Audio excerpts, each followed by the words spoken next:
Hello and welcome back to Perfect Faraday. Sorry we skipped last week. I was on vacation. I decided to drive up the East Coast, and surprisingly, I still have some hair left. My gosh, let me tell you, a little bit stressful. So, I guess the title of this episode is going to be How to Fix Anything. Well, what does that encompass? I think I wanted to start off by defining philosophy. Y'all might know exactly what it means, but maybe you don't. Philosophy is based on the Greek word philosophia, meaning philos, loving, and sophia, wisdom. Because you want to bring up that cell. It basically means like the study of the fundamentals of nature, knowledge, reality, existence, and especially when considered as an academic discipline. But honestly, we all use philosophy, whether we realize it or not, to develop our thoughts and that. And we're going to talk a little bit about that here. Honestly, I do want to point out that science uses philosophy, whether they want to admit it or not. Science, has theoretical scientists, and they come up with hypotheses, and then they use the hypotheses and they try to repeat it in such a way, that it becomes like a reality, an accepted reality. So that's what I wanted to weigh in on. I don't know. Is there anything you wanted to add to? Oh no, George. So the reason that we're titling this "How to Fix Anything" is that there's an approach to problem solving, and in our field, my name's George Merchant. This is Jeremiah Evans, 20-year maintenance tech veteran, and now own a small business that does automation and controls. And we're attacking this from a blue collar perspective. Is what we've experienced, our reality, and how we get to the root of a problem. So, Jeremiah and I were talking about this episode, and we were kind of coming up, and he was talking to me about wanting to talk about philosophy, and I said absolutely. This is something that I think that ties in very fundamentally with how we get to the root of problems. And I use it every day, multiple times a day in what we do. People go, how does philosophy and fixing things, how does that come into play? And it's really about the love of knowledge, really, and defined. You might see some of our ads here, actually. If you see, you could tell that these are directed ads by what we do. But being the root of philosophy, coming from Latin originally, is right there, and basically like loving knowledge and loving wisdom. Even though I do consider knowledge and wisdom to be two separate things, but it's that love of that information and what I consider truth. So when I'm doing my work, it's a lot easier because people aren't arguing about what things are true most of the time. Though I have had people get angry at me before. I've had people get mad, and because they have an emotional tie to what they believe the truth is. So I've had coworkers and fellow maintenance guys and customers and technicians that are working on a problem, and they'll say, I believe that it's this, and they'll use words like that, like I believe that it's this, and I say, how do you know that it's that, though? How do you know that it's that? Because it could be that. It might be an educated guess, but how do you verify that it's that? What steps are you taking? And then that's where how philosophy kind of ties into it as well, is what is your methodology of attack in getting to the root of a problem? And I think that's what we're like. A lot of what we're facing today in society is that we're facing this issue where, like, my way of getting to a fundamental truth differs quite greatly from, like, say, somebody else's. And I believe that Jeremiah and my methodology are probably extremely similar, but there's still slight differences because the way his philosophy through life and his methodology through life, he's learned a certain way, and then he might come work with me, and then he might say, hey, I like the way George does that. That gets to the root of the problem a little bit faster. He might adopt that, but not completely give up the way that he was doing something before. And it doesn't make it wrong. It doesn't make his view and how he sees things completely wrong. I mean, we got a lot of stuff to get into on this subject. I think this is a wonderful, wonderful subject. Yeah, I mean, jump in any time here, Jared. I mean, I don't. Yeah, I mean, I was just gonna you. I guess expound, big word there. Yeah, to me, yeah, knowledge and wisdom are different. A lot of people think that they're the same. Knowledge is knowing something. Wisdom is knowing how to put it to use, right? In a sense, our elders are more wise about the world, because they've experienced it. They have knowledge and they've put it in use, and they know what works and what doesn't. Yes, and maybe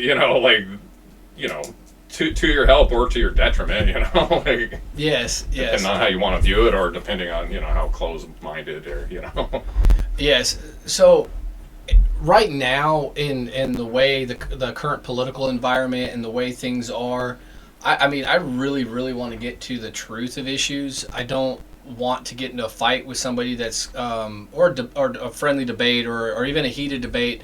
I mean, I love debate. I absolutely love to have my ideas challenged. Yeah. And when people say how do you know that to be true? I like that. That doesn't make me retreat away. And nowadays the way things are is that when you speak truth, you get attacked because people are so emotionally invested. I mean, George Orwell said that in the time of deceit, telling the truth is a revolutionary act.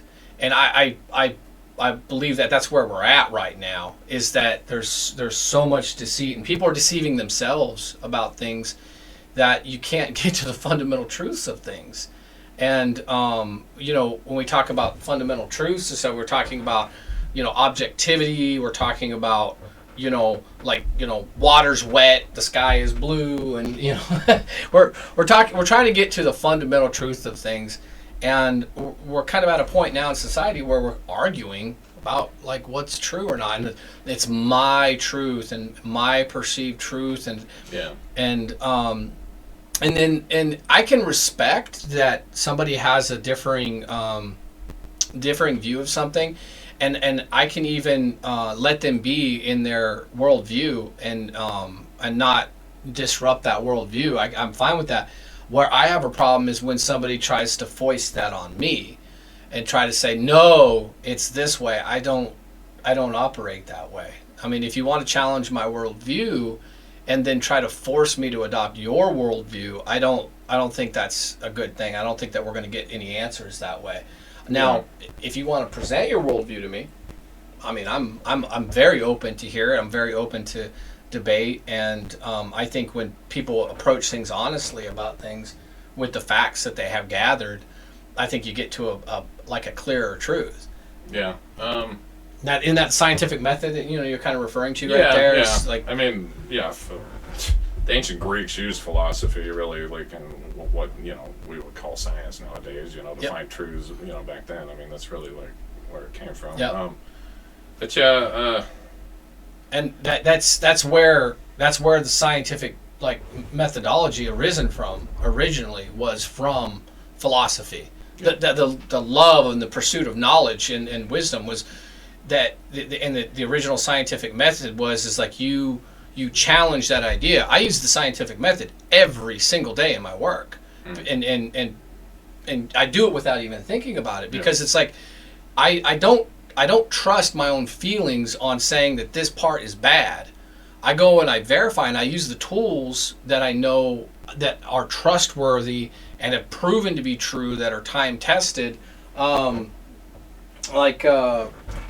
Like that right there. That's a good old fluke multimeter right there. Now I literally have to trust this thing with my life sometimes. Verify that there's no power on something, and the stuff we put our hands on light up our life. Yeah. So something like this is so fundamentally important, so fundamentally true, that when I know how to properly use this, when I go in and I say, okay, I think this thing is bad, I'm going to use something like this, and I'm going to take that, and I'm going to verify, and you know what?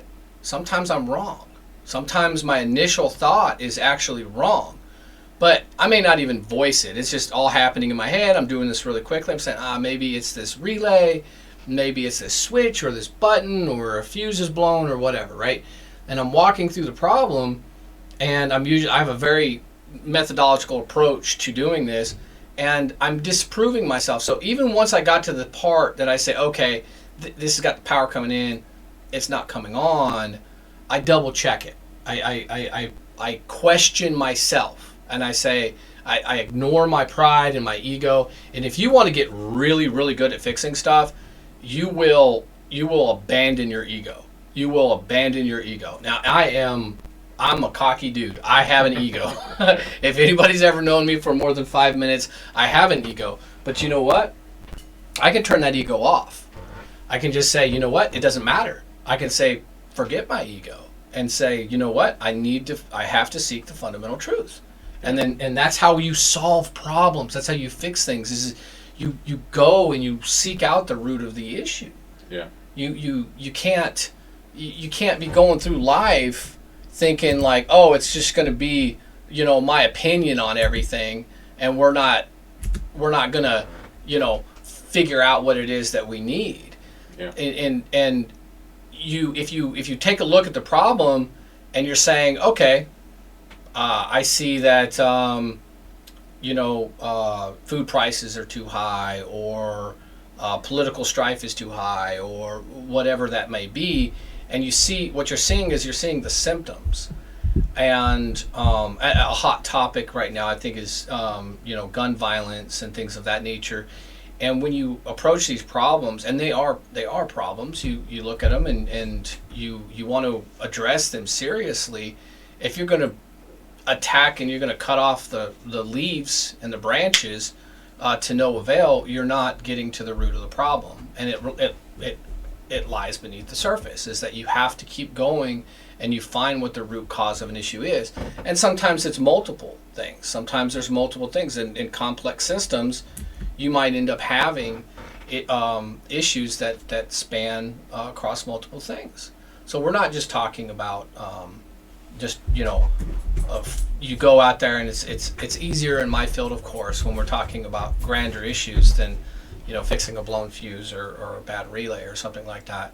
But the same methodology is how you do it. You set aside your ego, you challenge your preconceived notions, you allow the challenge of your preconceived notions, and you welcome in that truth. And at first it's painful, but the more you do it, the easier it gets.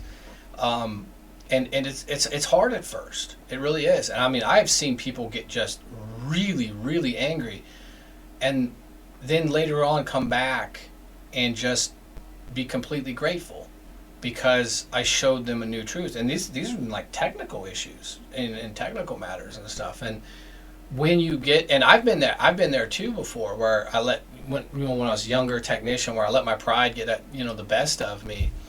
Because I think we want to think we're smarter. I think we want to think that we know something more. But you know what? You can learn something from a child. Yeah. You'd be surprised. I mean, sometimes that new guy sees something you don't. I've had my head in a cabinet where I blinked and something arced, and just when I blinked, and one of my customers still tells the story every chance he gets. I got my head in the cabinet, and I'm looking real close, and I'm going through it, and he said he saw a flash, and he goes, "What was that?" And I blinked right at that moment, and I go, "What are you talking about? Hey, what are you talking about?" And he died laughing. I mean, he just died laughing because I just had that look on my face, like, "What are you talking about?" And he goes, "Man, I saw a big old bright flash." And so he tells that story every chance he gets, because sometimes you never know what somebody might see. So it's important to listen. It's important to listen. It's really important to listen. And I think that we can learn a lot from each other that way, and we can get to more fundamental truths by allowing the challenge of our ideas, by allowing people to inform us on things that we may not have seen and may not be aware of. Yeah. And that's how we learn, right? Yeah. That's how we grow. And like you said, we need to. I don't know. I've just always enjoyed listening to other people's views on stuff, whether I take them or not. It either strengthens your beliefs, or maybe you learn something new. But yeah, How does this apply to society as a whole? Well, touching back on learning from kids, we came across this thing when we were researching it. It's called theory. Theory. Yeah, I don't know. We're if you getting wanna deep. read that. We're getting deep into the weeds here, guys. This isn't just theory. Yeah, it's This is theory. theory.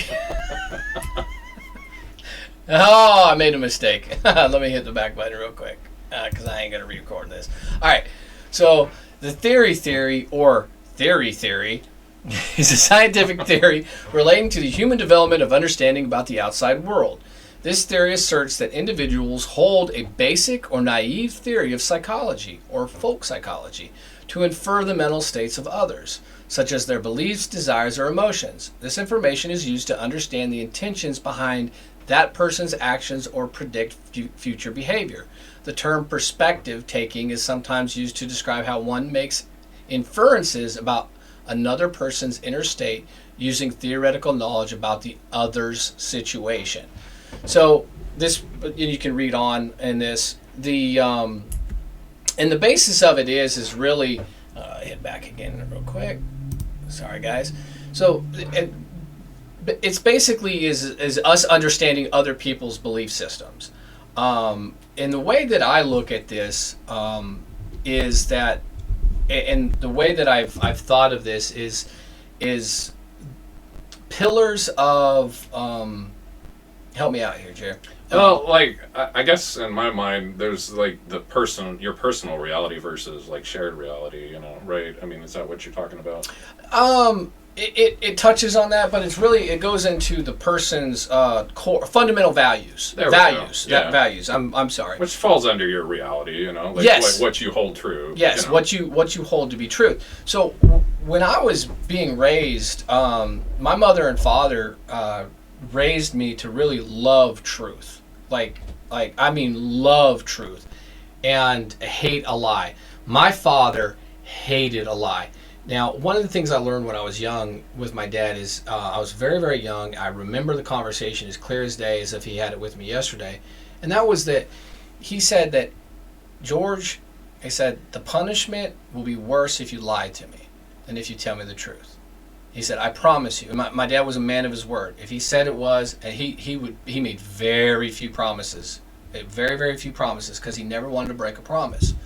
So when he promised something, he held true to it. He was absolutely correct about it. So he told me at a very young age, tell me the truth. You still may be punished, but it will be much less severe than if you lie to me. And I battled with that in my head, in my young mind, as to, oh man, maybe I can lie and avoid the punishment altogether. But what happened is that the next time I did something wrong, and I knew that I was going to be in trouble for it, I went to my dad and I told him the truth. And he was a man of his word. And the punishment wasn't nearly as severe. And he was actually kind in his regard to me in the handling of the punishment as well. And I grew closer. I grew closer with my father that way because I came to him. I understood what I did wrong. I admitted what I did wrong. And I accepted the responsibility of what I did wrong and the punishment, the what was going to happen, the consequences. And I accepted the consequences upon myself willingly. And because of that, me and my father grew much, much closer. And it's, to me, and that continued out through my young life until I went into adulthood. And I knew that where the lie led versus where the truth led. And I can't explain to other people my fundamental core values and how they were developed as easily as like a single podcast or anything like that. Yeah. But those core fundamental values shape the way that I see the world, and wanting to seek truth and wanting to understand other people's perspectives and get to the root cause of problems, because ultimately I want to solve problems. I don't want to see it all burn down. I don't want to see us hurting each other. I don't want to see things getting worse. Right now things are not looking good, of course, But I do see. I'm a hopeful person. I do see hope, and I think that it is going to take a cultural shift. But I think that people have to have a lot more shared fundamental values on like telling the truth and what's a lie instead of just wanting to accept the lie. Yeah. So would you say there's ever an okay time to lie? No. No. Never. Yeah. No, actually, that's one of the funny things is my sister came and asked me about a haircut a little while ago. All the women in my family come to ask me. I have like no fashion sense. It's the most hilarious thing in the world. But like I ask my wife, does this look okay and everything? Because I'm terrible. When my wife met me, one of the first times she saw me, second, third time or whatever, like some of her, we were both in the Navy, and some of our shipmates, ones that was in her division, was like, who's that nerd over there? Because I had like a vest on. I had like one of those, I was a sweater vest. And she makes fun of it to this day. That I had it after we got married, and it just disappeared one day. So I have a good idea what happened. Yeah. So my wife dresses me, but she knows what looks good on me. But all the women in my family will ask me, does this look good? Does this make me look fat? Does this anything like that? And I 100% tell the truth. Now, a bunch of guys that are watching this right now are screaming at the screen saying, you are a moron. But the truth of it is that my whole life, I just, like, people know that I don't say it in anything but kindness. Like, they don't want to be embarrassed. So they feel like if they get my opinion on it, and I say, no, that's, and I told her honestly about something. I was like, I don't think that looked good. And it's just one of those things where people begin to trust you because you're known for being truthful with people, just being what they say brutally honest. But there's nothing brutal about it. It's nothing mean. It doesn't come condescending or anything like that, because ultimately I do care about them, and I want them to feel good about themselves, and confident about themselves. My mom would always ask me and never ask my dad, because as much as my dad loved truth, his only answer to everything was like, you can make a potato sack look good. So Yeah. He kind of around that one. So what are your thoughts? Because I've always I don't like the term lie by omission. I mean, I guess it fits in certain instances, but some people say keeping a secret or just not telling somebody information. Like some people run out the first thing when they have a secret or whatever. But I feel like in instances what people call lying by omission. That's why I hate that term, because I don't know that it's a lie so much. I mean, what's your thoughts? Say, it's just not information the person needed, or in that moment. Yeah, see, that's a darn good question, because I mean that's really on point with what's going on a lot with today, right? Yeah. It's like you get part of the information, you get a half truth, and that's almost more damaging than getting all of the information. Yeah. And guys, this spreads across everything. We're not just talking about the political stuff, man. We're talking about the scientific community. I mean, I'm a big old nerd, man. Love physics, trained in nuclear energy, and we learned everything from physics to chemistry. Chemistry wasn't my best subject, but when it comes to physics, heat transfer, fluid flow, these are things that I loved. Because it was the real world. It was real world stuff. Well, one of the big things that we have, to answer your question, one of the big problems that we have is that our ego is getting in the way with accepting whole truths, right?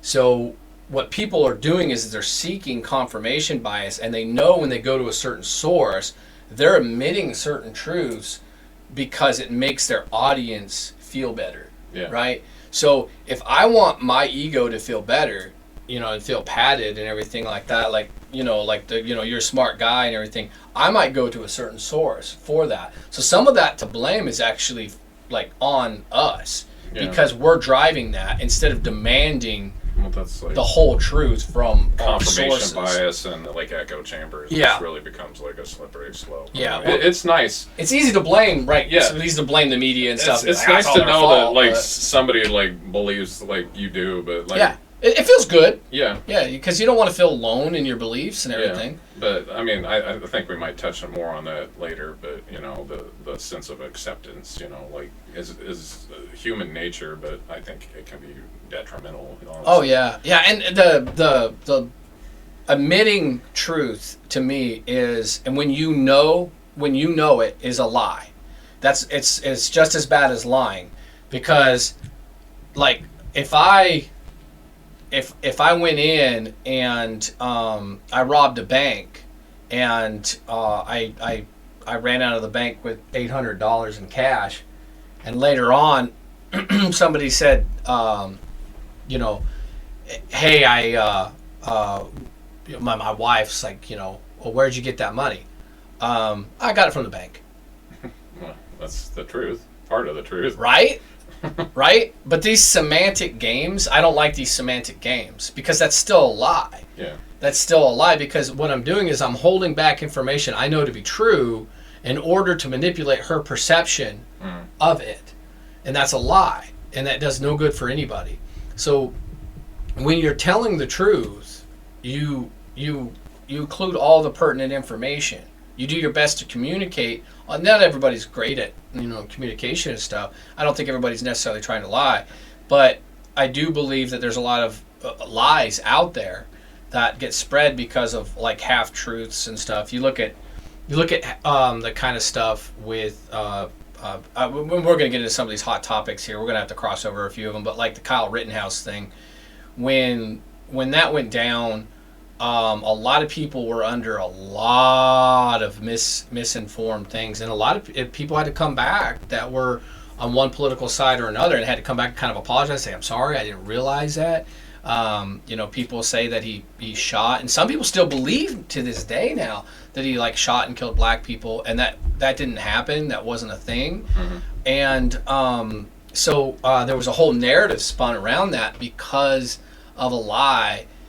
Some of it started by lies of omission, and then it warped into just straight out lies, right? Yeah. Because what you can do is if I can hook you with a little bit of a lie by omission, right? I can kind of hook you with a half truth. This man was there shooting a gun, such and such time. You see a video, he's shooting a gun.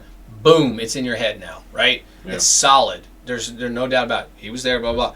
And then you hear from a source you like to go to that confirms your bias, that makes you feel good, right? You feel part of the group, like I can trust this source, right? These are my people. And they say something else, they add something to it that's just a straight out lie. You're much more likely to go ahead and accept it. Yeah. And I think that that's really important, that we really allow the challenging of our preconceived notions. I think it's to get to the truth, to get to the ultimate truth about it. Without really like getting too much on one side or the other. Yeah. That definitely is a good thing where, I don't know, I'm just always honestly like, I always like challenge my belief on anything, and like a lot of the news cycle stuff lately, like, you really need to watch like everything about it before you like start forming opinions, And I'm not saying one side or the other is like wrong, but if you only look at this much and you claim it to be one way, like that's disingenuous. I'm sorry, Yeah. I'm sorry to say, like any of the news cycle, if you just look at the headline and, well, you can't even read the articles anymore. That's one way they get you, right? Like on a lot of these websites, that little paywall, $5. It's not. I don't know that it's even really about like that they want to monetize. They just don't want you to be able to read the full truth or the buried lead or whatever. Yeah, and I think it's important to expand on that, because I think some people don't realize the sort of the thing that's going on there, and that's if you notice, like if you go to different Washington Post, New York Times, or whatever, Fox News, whatever it might be. Well, actually, Fox News isn't paywalled, if that's what you're saying. But I think they have a paywall thing now or whatever. I'm not completely sure. I don't want to deride anybody or anything like that. But there's what I notice is you'll get a headline, and it'll be like, George abused puppies or something like that. That'd be just like totally the most terrible thing in the world, right? And then if you actually read down in the article, it actually disproves the headline. I mean, like literally, we'll walk you through because, some of these news organizations are a little bit more sensitive about getting sued. So what they'll do is down in it, they'll say, "Oh no, we said that he didn't really do that. What it was is that somebody said that he did, but he didn't really." And so the headline is like, some dude said that he did. And a lot of news articles, try to position, themselves as like a factual based thing when it's really just an op-ed. I mean, a lot of them will say op-ed, but just as many don't, I'm sorry, what we're saying is opinion, but we're not like saying anything we're saying is like, set in stone, like fact, but, yeah, you got to realize like the difference between an opinion and like something that is within our shared reality, of like what we need, to be able to like look at with our eyes and like know that it's true, like. Yeah, and you shared reality. We talk about shared reality and stuff. Is that the thing is that right now. I guess before we get too far, like. Let's look at that objectivity versus. Yeah. Because that's really that goes to the point of what I was just about to say. This is really like defining, what we're saying, personal reality versus shared reality. And I don't know that I'm not saying I coined that. It's just like how I've always like described this, So if you want to go ahead and read. Yeah. So in philosophy, objectivity is the concept, according to Wikipedia. Objectivity is the concept of truth, independent from individual subjectivity. Bias caused by one's perception, emotions, or imagination. That's what subjectivity is. So it's important that we distinguish the difference between objective truth and subjective truth, okay? This is very, very important in understanding things, okay? And there we go. In philosophy, objectivity is the concept of truth, independent from individual subjectivity. Bias caused by one's perception, emotions, or imagination. Pineapple's the greatest fruit.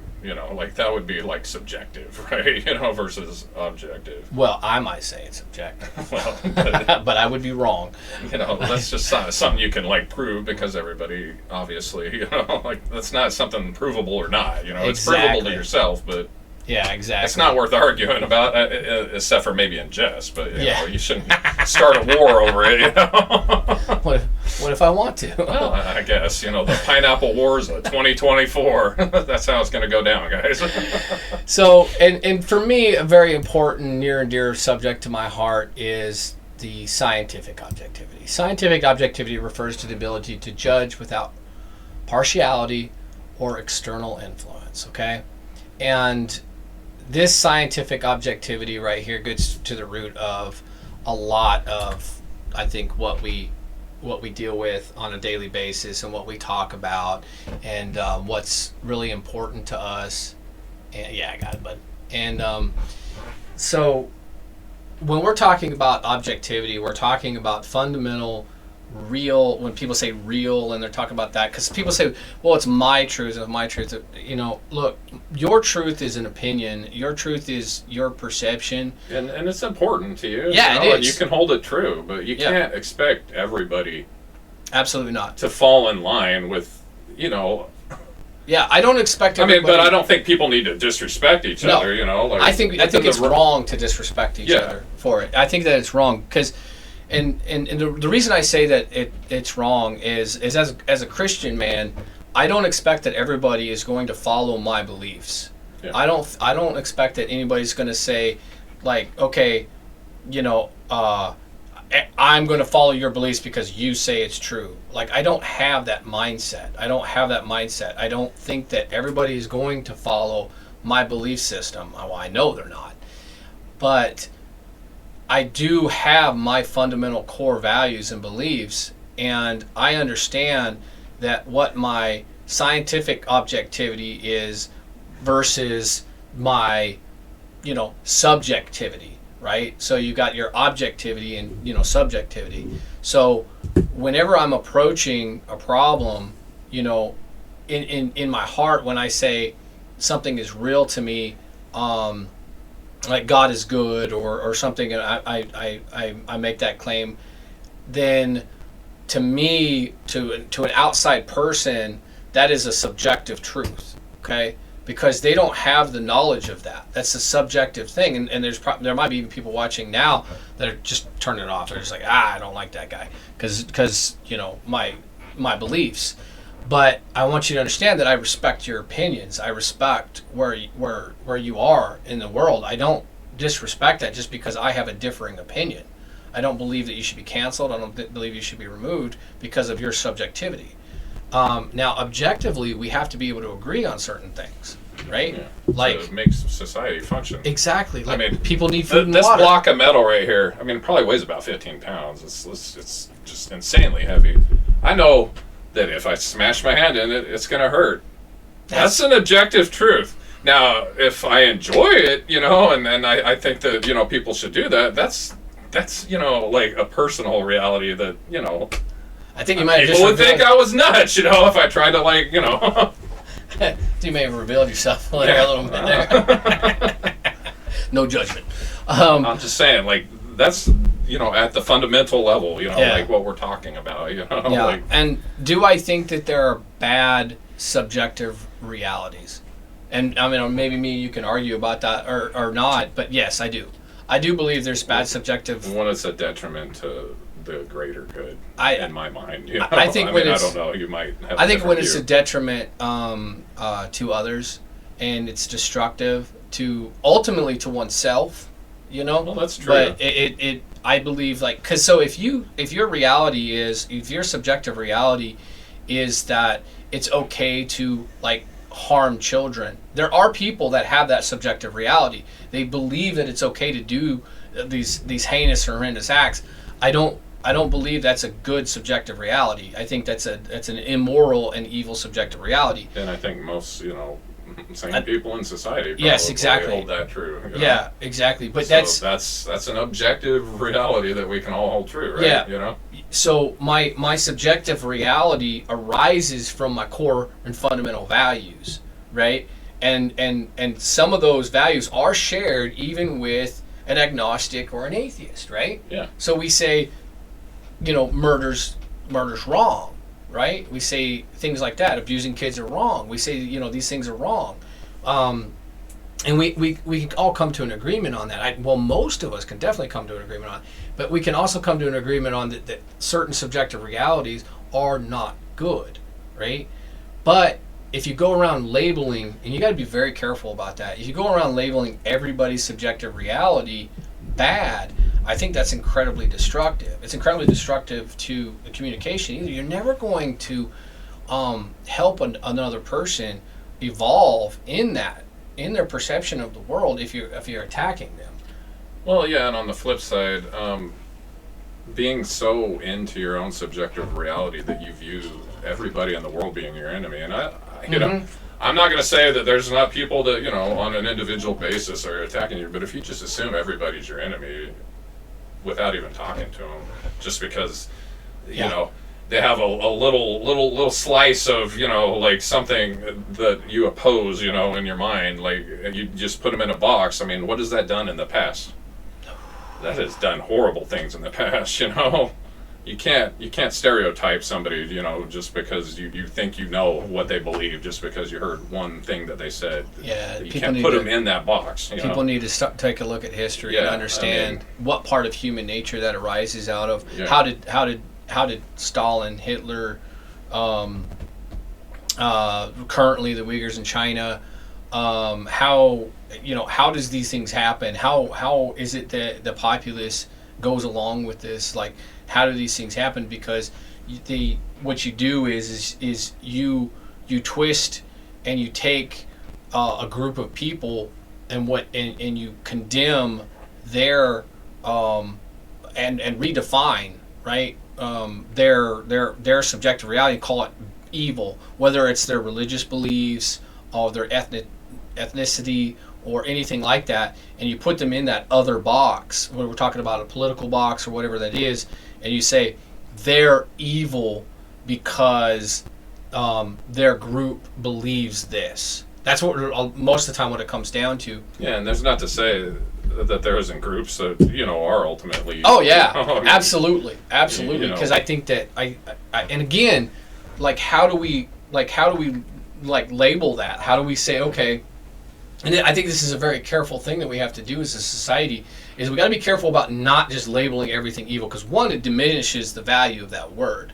When you keep calling everybody racist, you keep calling everybody a Nazi, you keep calling everybody the most vile terms that you can think of in modern day society, you end up devaluing that word because people hear it over and over and over again. They're like, man, I don't think that way.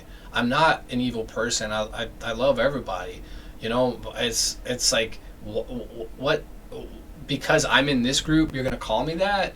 I don't think that's a good and smart way of approaching things. However, I do believe that once you start looking and exploring groups and the way that they think about things, there are definitely certain ideals that you can condemn, right? You can absolutely condemn. Like you could say, ethnic cleansing is evil and wrong, and anybody that participates in that is evil and wrong.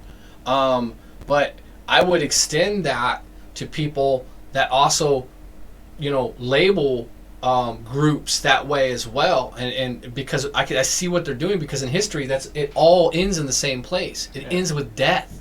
It always ends in death. This otherism. The other, exactly. The creation of the other, man. Just this constant them over there and they and everything. It's like guys, no, you don't understand. And some people are just lost.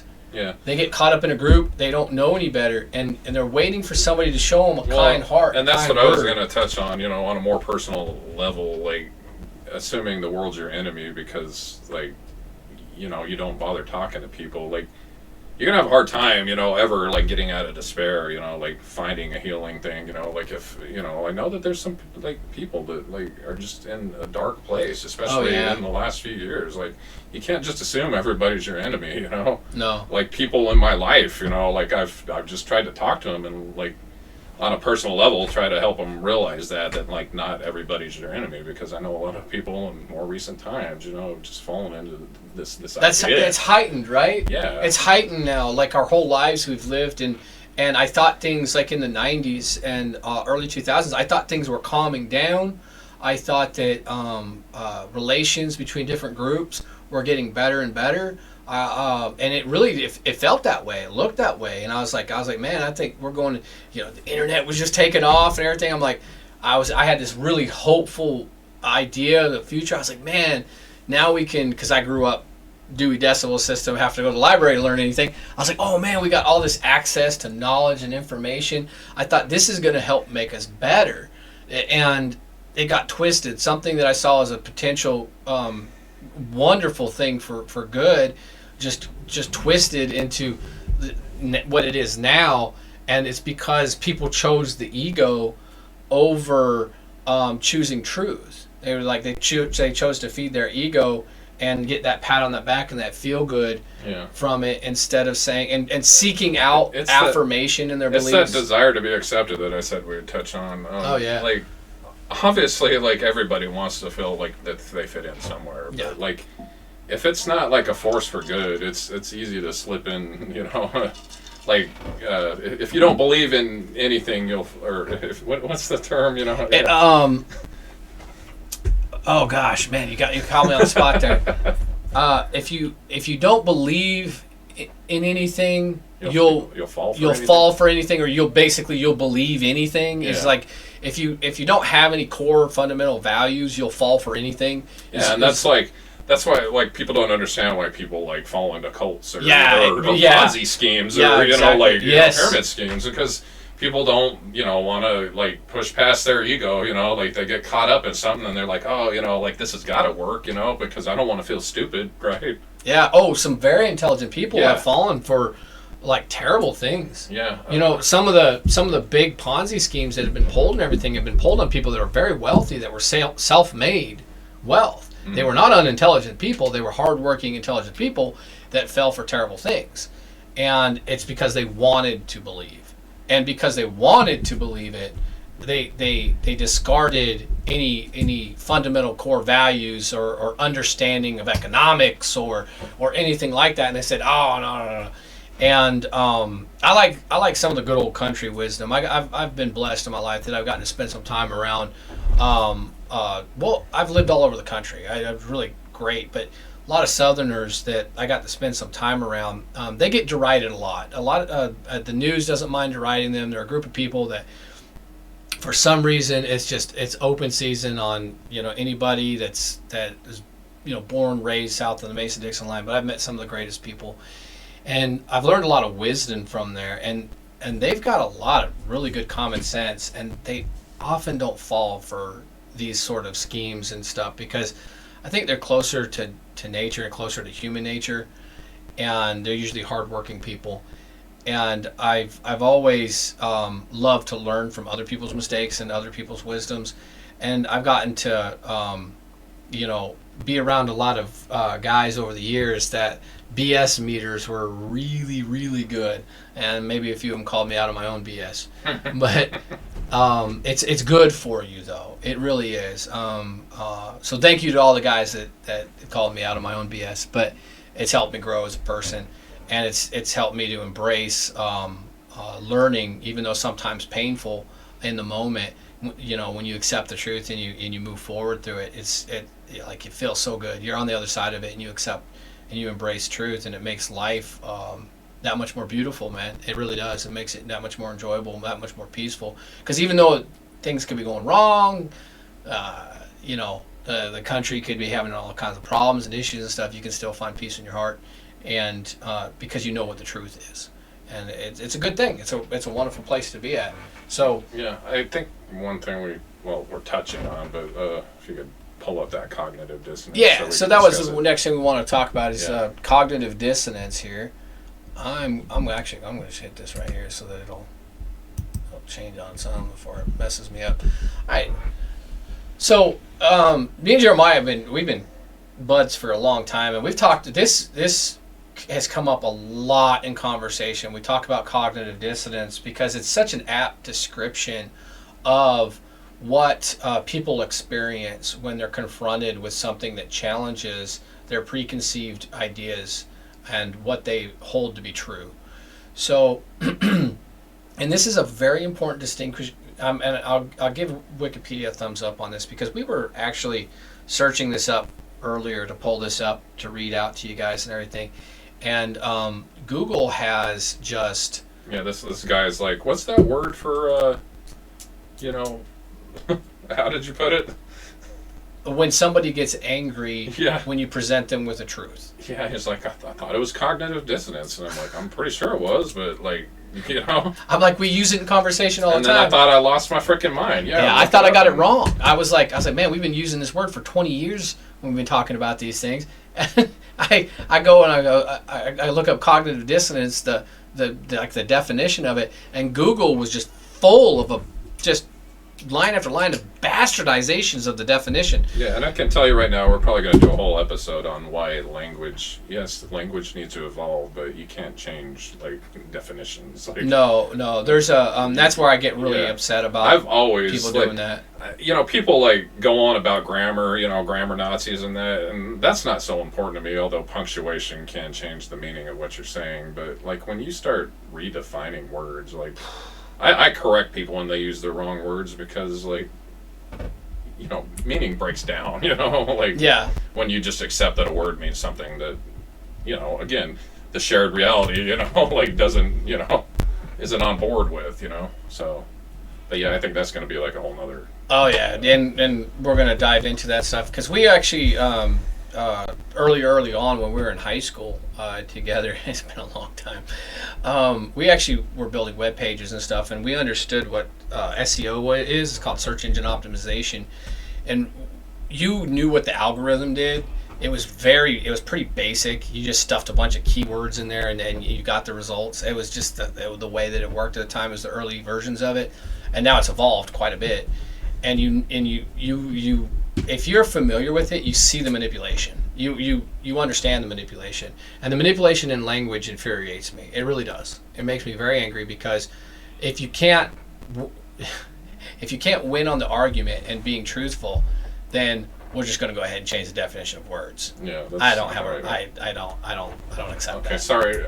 Yeah, I was gonna say we can go back to that. I don't think so we actually like cognitive, dug into that. yeah, I cognitive interrupted you, dissonance, so. and this is what happens when these people is that when you're presented with a truth, you have a very uncomfortable, usually an angry, and you'll have a physical reaction. Your heart rate goes up. It can trigger the flight or fight response in you, in that basic fundamental portion of your brain, and you can get very, very angry. And that sort of experience is not unique to any one individual or group. It's like anybody can experience that, and everybody will experience that at some point in their life. Absolutely. Yeah. So but you're did you born read with that all first knowledge. paragraph for Yeah. the definition? Sorry. So in the field of psychology, important distinction in the field of psychology, scientific endeavor, okay? In the field of psychology, cognitive dissonance is the perception of contradictory information, okay? Contradictory information. Relevant items of information include a person's actions, feelings, ideas, beliefs, values, and things in the environment. Cognitive dissonance is typically experienced as psychological stress when persons participate in an action that goes against one or more of those things. According to this theory, when two actions or ideas are not psychologically consistent with each other, people do all in their power to change them until they become consistent, like changing the meaning of words. The discomfort is triggered by the person's belief clashing with the new information perceived, wherein the individual tries to find a way to resolve the contradiction to reduce their discomfort. Yeah. This is ego. This is ego versus objective reality. Yeah. Okay? That's what it comes down to. Yeah, so I was like talking to him the other day, and he like laughed when I said it, but like I've always in my mind, and I told him that my mind is like a warring AI, and he like I think didn't understand the context, but it sounded funny. It's actually competitive AI. So some of the most successful AIs, and this might be a topic for later. I'm just like introducing it. So they come up with AIs are finding materials and stuff that chemists didn't even think of. Like they're figuring out what is it like pharmaceuticals and stuff that might work, and materials compositions. But yeah, they'll pit two AIs against each other, and they're like, hey, is this right, is this right, is this right, kind of how we should do. But yeah, my brain has always been like that. I'll watch opposing documentaries, like when I think something one way or another, and I don't know. I personally have just always thought that it was the way it needed to be, and yeah, and the thing that just from the very beginning, when we first started talking about this today, it's challenge. You need to welcome the challenge of your beliefs. A lot of people are very uncomfortable about that because some people say, well, I know it's true, but I have a hard time debating it or anything like that. It's okay that if you can't debate it or whatever, just hear people out, allow them to challenge your beliefs, and it doesn't mean you have to believe the way they believe. You can just hear them out, and see what their perspective on it is. And if nothing else, if you're on one side of the political spectrum, read something on the other side. I mean, you might be like, that's a bunch of BS, but you might get something out of it and be like, I didn't know that, Yeah. I mean, it's just as easy. You might get stressed, but I don't know. Yeah. Politics maybe isn't the best example, but like with anything, I mean, like absolutely. I said, documentaries. I mean, documentaries have a wide range of things. Oh yeah, some people may be very surprised with my background on where maybe both of us, where we stand on some of our scientific understanding and what is we believe to be objective reality or just not provable, and we're kind of like, it's okay to say I don't know. It's absolutely okay to say I don't know, but people nowadays just don't want to say I don't know. I think that some of people in our professional class are some of the worst about it. Absolute worst. Like, if you don't have the answer to something, just say, I don't know, we're working on it. We're trying to find that truth. when you start looking into the sciences, you start looking at um, theoretical physics and stuff, and people speak as if these things are true, subjective truths. They're not, but they act like they are. They teach like they are, and they claim like they are, and that bothers me. That really does. That bothers me a lot because that's not the scientific method. I think it allows ego to also get in the way, because once somebody gains the knowledge of that theory and they stand on it as if it's a fact, it gets very, very difficult to move them off of that, and we don't get progress. We don't get progress in material sciences that can change the world, that can feed people, that can change economies for the better. If you're an environmental person, that can change the environment for the better. All of these different sciences are hindered by human ego, and I look forward to a future where we reach past the stars, but we're never going to get there if we continue to let our ego get in the way. Yeah. And our understanding of the stars, it's one of the things I think I'm probably the most critical about. I'm absolutely fascinated by it, and at the same time I'm also extremely critical of it. I have a lot of respect for people in the field, because they have highly intelligent people working in the field, but at the same time I'm pretty critical of several things because their ego gets in the way. They run on they run on a theory as if it's fact, and then that's it. There's no room for discussion or anything like that. And I've been attacked many times because of because I'm a Christian, and people want to try to attack me from that angle and say, oh well, it's because of that belief. And I'm like, what do you mean? It's not. That has nothing to do with it at all. That's not what my scientific basis comes from. I look at this thing and I try to figure it out objectively. Is what's true. Where does that lead to? When people bring that up, a lot of times I like to bring up, well, you do know it was a Christian that came up with the Big Bang Theory, right? Most people don't know that. Yeah. They don't know that. It's many wonderful people in the sciences that have contributed in major ways, had faith, and there was no problem with it. It never got in the way of their scientific. I have a very technical job. It doesn't get in the way of getting things done, and they're not at odds with each other at all. They're not at odds with each other. There's some pretty great scientists also that I guess would be considered atheists that still yeah, absolutely. Find comfort in knowing that there's something greater than us. Like obviously, just the laws of physics or whatever is very beautiful, very organized. Like it doesn't. Yeah. It doesn't have to be called God, for you to like look outside yourself and see, this order to things. Just realize there's something better than you, like something greater, to maybe dig out a hole. Like if you don't have hope, and to go, I think takes us full circle, man. I think what you're saying takes us full circle, and it's the fundamental values, what that arises from, okay?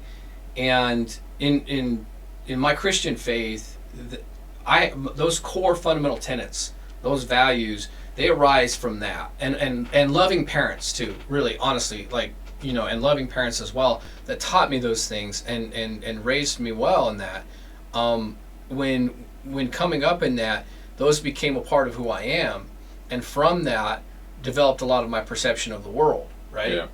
So, and I'm not saying that because you're atheist you don't have any fundamental values. I'm not saying that. So don't put words in my mouth. What I'm saying is that when somebody doesn't have anything there that feeds into that, where do their fundamental values arise from, right? So it's, for some people, the fundamental values, they say, what's good and what's bad. Where does that come from? Where do those fundamental values come from, right? Yeah, you got to have a moral compass based on something. Yeah, and it doesn't have to be theological, Yeah, so because I've known people that swear they're atheists that are good people, but they probably still have a whole lot of values that would be in line with Christianity. Oh, absolutely. They're shared values, right? Yeah. They're shared values, and again, the shared reality, the good shared reality. Yeah.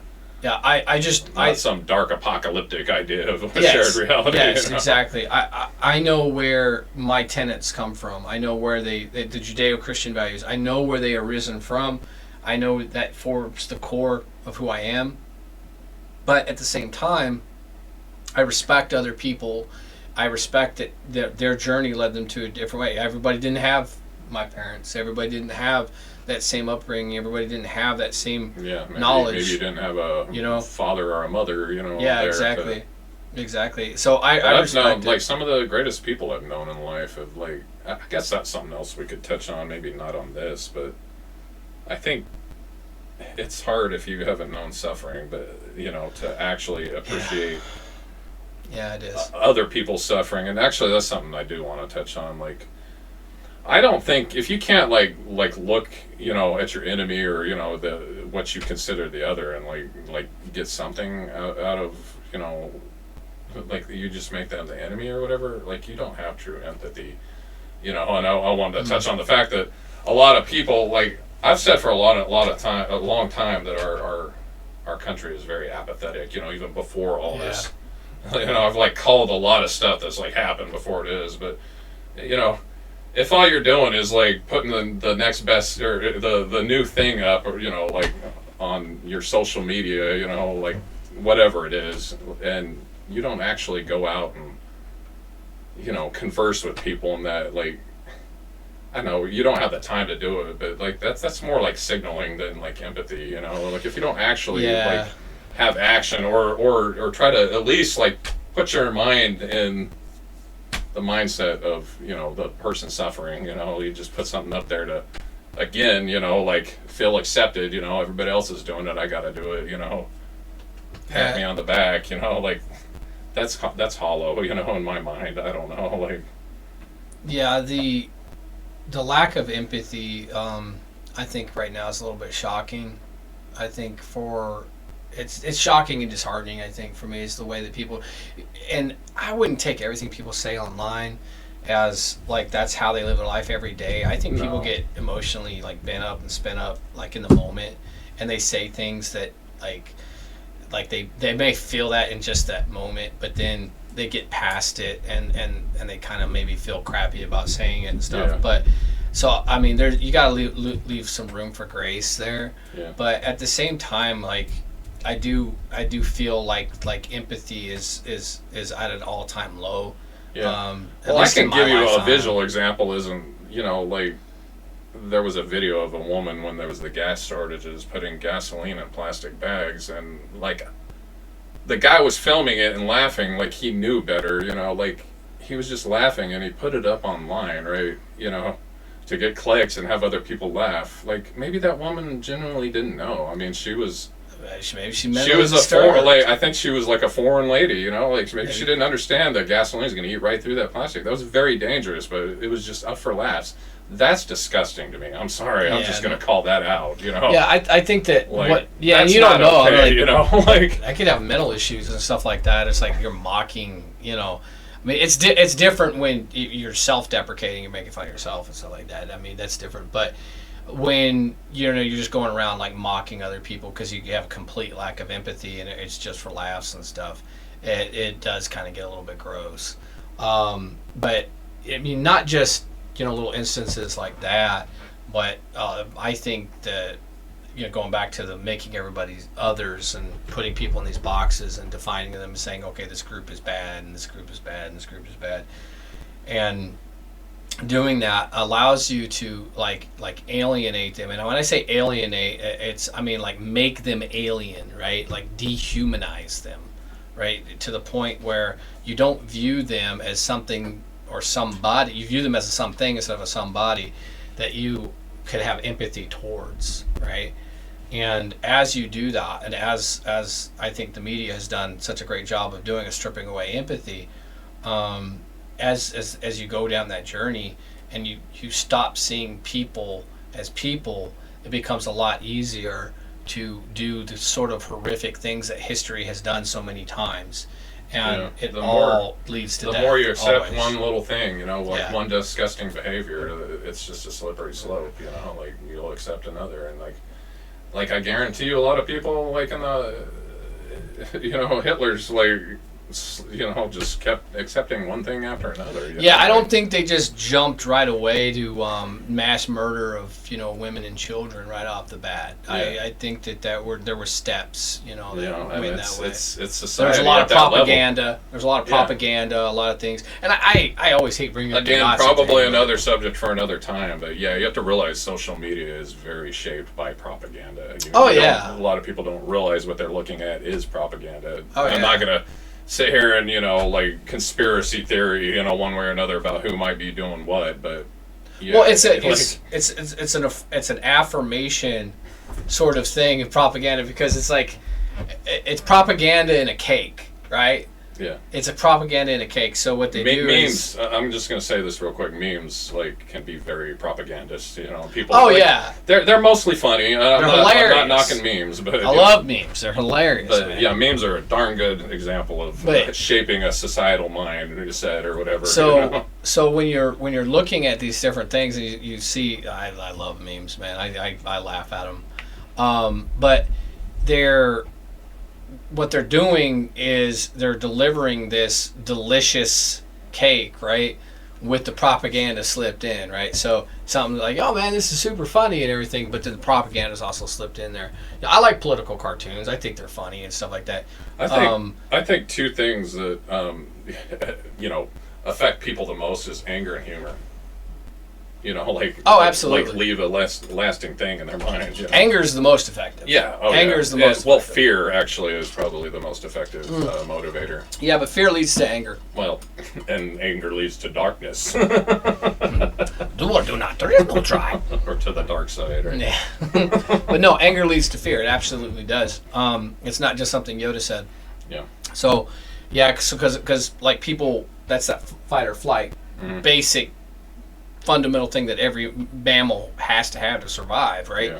And you keep pressing in on that fear and stuff like that, and it will lead to anger. Absolutely, will lead to anger. And if you're being made scared all the time, and you're starting to get angry because you don't want to feel scared all the time, and you're starting to get madder and madder and everything, then you'll also accept that propaganda more readily as well. Yeah. So, but my whole point about the cake is like, Yeah. is here's this thing you enjoy, here's this affirmation bias, right? Yeah. Here, you good job, I'm your friend, I'm your buddy and everything like that. Now here you go, here's this vote for whatever, he agrees with us too, and this has been going on for a while, and I'm like these guys don't agree with anything that you guys stand for. And I'm not trying to like just pick on anybody or anything like that, but when I was over the last couple of years, what I watched like competing like ideologies like kind of coming together and stuff like that under one banner, and I'm like, you guys don't agree on like anything. Yeah. Like you're not like these politicians, you guys like they have a track record, who they are. Like you take 5 minutes and maybe not on Google, maybe go to DuckDuckGo or something, but you take 5 minutes and you can find out who they are. You can see what their track record is and where they stand on things, and you're like, this person is not our friend. They're not our ally in any way, and yet they come out and they pander and they do all this stuff and they deliver that cake with the propaganda in it, saying we're for you and this and that, and trust me, both sides definitely do that. But in this last kind of go around, it was like on steroids, and it was to the point of ridiculousness where I was like, man, you guys are not aligned at all. I don't even know how your ideologies are compatible with each other, but somehow it worked for people because that propaganda came in a sweet tasting cake, so to speak. Yeah. And I think we got to be very, very careful about that when it's happening to us, and be always mindful. A funny joke's a funny joke, right? You see something and you think it's funny or whatever because it makes fun of this political side or that other or whatever. Enjoy it, just but be aware that of the manipulation. Definitely be aware that you're getting pushed into a corner, and you can't find the truth that way. Yeah. And if you can't find the truth that way, we're not going to fix anything. Yeah. we're not going to fix anything. We have to find the truth of things. We got to get and- the and- root of the problem. Yeah, if I can ask anything of like people, and I challenge people in my life, when they come to me for advice, like think for yourself. Like, Absolutely, don't just man. assume, just like it's. I guess it's easy to just like listen to somebody else and be like, okay, that but like, there's just so much wisdom, in the simple thought of think for yourself, like. Don't just just don't be a follower all the time, Yeah, absolutely not, man. Absolutely not. Like I love all kinds of people. Like I really do. I enjoy laughing. I enjoy humor. My family just was like, that's how it was growing up. I dealt with stressful situations with humor. I was a class clown, if you can imagine that. I enjoy laughing. I enjoy being around other people that like to joke around and laugh. And I just feels like so much of the joy is being kind of like drained out of society right now. Yeah. And I'd love to just really get back to where, we're laughing with each other and stuff. Like, I mean, coming up on like working in blue collar and stuff like that is like, we give each other crap. I mean, that is just, if nobody's giving you a hard time, you're probably not well liked. Yeah, I just want to say real quick, we're going to put a link to a video down at the bottom. It's called How the Way You Respond to Anxiety Changes Your Life. Yes. It's a thought process of Soren Kierkegaard. He was a philosopher back in the day. It's some pretty good advice, Yeah, It please. touches on how suffering can help you evolve if you let it, and how finding beauty in things, like. I don't like. I want to share something a little bit more personal, because I think we have like a shared experience and a similar background in this. That, I grew up dirt poor, like financially dirt poor, but I felt like I was rich growing up, right? Because it was a loving family. I had 3 siblings. It was like we didn't have a lot, but we had each other and we were happy, and it was a wonderful upbringing for me because of that. And a lot of people have always thought, like, especially when you're in the South, and guys I worked with would be like, you don't know what poor is, and I'd be like, really? I grew up in New Mexico. I grew up poor in the poorest state in the country, man. And so when I say we grew up poor, we grew up really, really poor. We did. We didn't have a lot. It was Yeah, but in a sense, like I think you always realize that.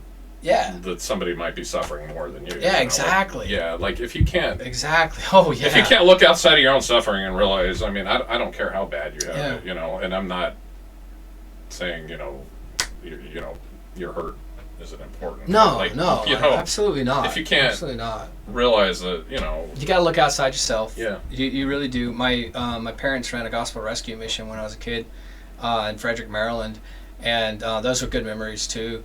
They helped put broken families back together, and that was a big influence on my life growing up. And both of my parents came from broken homes, and they had really hard lives coming up, and it was a part of their journey, and they brought that into that, and the desire for family and to put that together again stuff is what drove them into that. And it was a big influence on ourselves. But I mean, we didn't have a bunch of money or anything like that, but because of that, my dad never met a stranger. It was the craziest thing. Everybody that was ever broke down, we pulled over, we helped push cars, we helped change tires, we helped get people get gas. I mean, it was the way it was. But you don't see a lot of that anymore. But it was a wonderful thing. It's just a wonderful way to come up. But they looked outside their own, whatever the situation was or whatever, because they realized that there were people that suffered more, no matter if they made more money or not. That's not the way that they looked at it. Yeah. And I think that we're in a place now where we need to value these fundamental truths. We need to value each other. We're not going to fix these problems. The whole title of the thing was, how to fix anything. And really, when it comes down to it, that's what this is about. It's about seeking truth and coming to objective realities on things. We can fix anything. And respecting each other's subjective realities. Yeah, we can fix anything if we work together and try to, Absolutely, man. Or on a personal level, if you just put forth the effort, Absolutely. like change your worldview. Yeah. Yeah, I gotta say, like, I think this is a great episode. I think this is something that we really wanted to talk about. I know we're not perfect guys. We're learning. Please. Yeah, I just want to say, like, hopefully what we say touches you, but I'm not going to claim anything that I said here, is 100% true, like, challenge me. I will claim that about at least a third of what I say is objectively true. Well. But no, guys, in reality though, challenge us, leave comments, tell us where we're wrong. I don't mind it, man. I welcome it. I welcome like, subscribe, wherever it is on the notification, share. I don't help us grow these talks. They'll get better and better. Production value hopefully will get a little bit better and stuff, and we'll keep working on this to. Oh yeah, we upgraded our tin cans and string and. Just a little bit. What was it? Our 1980s, like. Fisher Price camera, just a little bit. Yep, we're working on it, guys. See, we got a full-time jobs, and running this business takes a lot of time and everything. We just felt like we needed to put this podcast together to maybe touch some people. I mean, if we even touch like one person, like we felt like we did, No. No, I've heard that way too much. If it only helps one person. No. Jeremiah, you're welcome. If that's your subjective reality, I can accept that. All right. But my subjective reality is it has to help at least 3 people. Okay. Guys, let me tell you about a deal. 3 people. What you do is you have one person on top, and it's like this, but it doesn't go like that. Oh God, pyramid schemes. Yeah, no, we ain't trying to sell anything. We're just trying to help, man. Yeah. It's so if you can share the message and get involved in the conversation, please get involved in the conversation and have conversations with people. Yeah. Maybe you reach out to a family member you haven't talked to, or if you're like do it with love in your heart. I think do it with kindness, and I think that you can start to help people. Lead people to true objective realities. Because I mean, right now, I know there's a lot of craziness, guys, and I'm not going to pick on any groups or anything, but I think that it's very important that we do our part to help fix things, and I think we can. I just it's going to take a cultural shift, and me and this guy right here ain't going to be doing it alone. So if you guys can help us out, like I said, please like, subscribe, share it, help us grow this thing, and we can have some more conversations. And please leave comments. We'll respond to them quickly as we can. And this has been episode 2 for Perfect Faraday. You guys have a wonderful day, and we will catch you later. Take care. Take care.